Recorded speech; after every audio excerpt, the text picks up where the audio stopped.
আসসালামু আলাইকুম and greetings. কেমন আছেন সবাই? আমি মোহাম্মদ শেখ সাদি, founder and CEO visa coach BD এবং সাদি ট্রেনিং একাডেমি। আমাদের অনেকের প্রশ্ন, ওয়ার্ক পারমিট ভিসায় আমরা যখন যাই তখন অনেক ক্ষেত্রে অনেক সময় বেশি লাগে। আসলে বেশি সময়টা কেন লাগে, বা ওয়ার্ক পারমিট ভিসায় কি সবসময় সময় বেশি লাগে? এক্ষেত্রে আমি কিছু বিষয় আপনাদের নিকট পরিষ্কার করে দিতে চাই। বাংলাদেশে অনেক এজেন্সি আছে যারা কাজ করছে, যাদের নিজস্ব আরএল নাম্বার আছে আমাদের মতো 2654, যেমন আমাদের আরএল নাম্বার হচ্ছে 2654, যে তারা আসলে ভালোভাবেই কাজ করতে চায়, কিন্তু কিছু সমস্যা হয়ে যায় এবং যার ফলে ওয়ার্ক পারমিট ভিসায় দেরি হয়। যেমন আমরা বর্তমানে কাজ করছি ব্যাপক পরিসরে সৌদি আরব নিয়ে এবং দুবাই নিয়ে।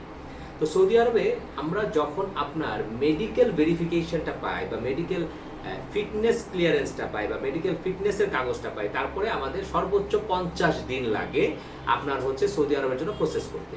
দুবাইয়ের ক্ষেত্রেও 50 দিনের মতো সময় লাগে। কিন্তু কোনো কোনো ক্ষেত্রে অনেক সময় অনেক ক্লায়েন্ট আছেন যারা হচ্ছে মেডিকেল ফিটনেসটা আমাদের দিতে পারেন না, যার ফলে আমরা নর্মালি সময় নিয়ে থাকি 30 দিন থেকে 90 দিন। যখন আপনি আপনার মেডিকেল ফিটনেসটা আমাদেরকে দিতে পারবেন না, তখন তো সময় বেশি লাগবেই। কারণ আপনি যখন থেকে মেডিকেল ফিটনেস দিবেন তারপর থেকে আমরা 50 দিন পর্যন্ত কাউন্ট করি। এটা হচ্ছে সৌদি আরবের ওয়ার্ক পারমিট ভিসা এবং দুবাইয়ের ওয়ার্ক পারমিট ভিসা। এখন প্রশ্ন আসে, আমরা যারা অনেকে ইউরোপে যেতে চাই তাদের ক্ষেত্রে তো অনেক সময় বেশি লাগে। ইউরোপের ক্ষেত্রে বিষয়টা আমি আপনাদেরকে বুঝিয়ে বলি। আমরা ইউরোপে যখন যাই, কোনো একটা কোম্পানির সাথে কথা বলি, তারা সাপোজ আমি ইটালিতে যাচ্ছি অথবা আমি জার্মানিতে যাচ্ছি, ওখান থেকে কিছু ওয়ার্ক পারমিটের ভিসা নিয়ে আসলাম। কিভাবে নিয়ে আসি? আমি হয়তো আপনার জার্মানিতে গেলাম বা ইটালিতে গেলাম, একটা কোম্পানির সাথে চুক্তি হলো, তারা 8 ঘন্টা করে কাজ করছে, ওই দেশের মানুষই কিন্তু তারা নিতে পারে, কিন্তু সেক্ষেত্রে তাদের পেমেন্ট বেশি করতে হয়।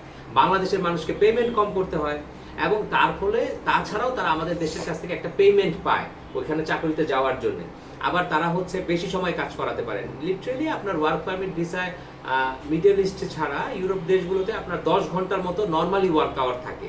তারা বলে 8 ঘন্টা, কিন্তু 10 ঘন্টা কাজ করতে হয়। কিন্তু তারা কিন্তু আবার হচ্ছে তাদের দেশের মানুষকে 8 ঘন্টা বেশি কাজ করাতে পারে না। বিভিন্ন ফ্যাসিলিটিসের কারণেই তারা আসলে আমাদের বাংলাদেশ থেকে লোক নেয়। এখন তারা যে প্রসেসটা করে, অনেক সময় আমাদের মিনিমাম 6 মাস সময় লাগে, 4 মাস থেকে 6 মাস।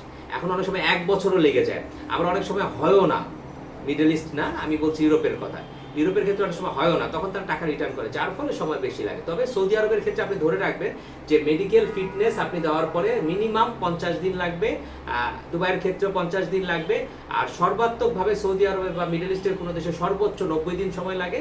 আর ইউরোপের ক্ষেত্রে আপনাকে অবশ্যই মনে রাখতে হবে আমার সময় লাগবে 6 মাস থেকে 12 মাস। থাকুন ভিসা কোচ বিডির সাথে। আমরা visa coach BD tourist visa নিয়ে, স্টুডেন্ট ভিসা নিয়ে এবং ব্যাপক পরিসরে আমরা সৌদি আরব এবং দুবাইয়ের ওয়ার্ক পারমিট নিয়ে কাজ করছি। তো ওয়ার্ক পারমিট বা যে কোনো বিষয় জানার জন্য আমাদের সাথে থাকুন, আমাদের অফিসে আসুন এবং ফ্রি কথা বলুন আমাদের কাউন্সিলরের সাথে, আয়েশা দিনা ম্যাডাম এবং হাবিবা ম্যাডামের সাথে। সো থাকুন ভিসা কোচ বিডির সাথে। Visa coach BD means fastest visa processing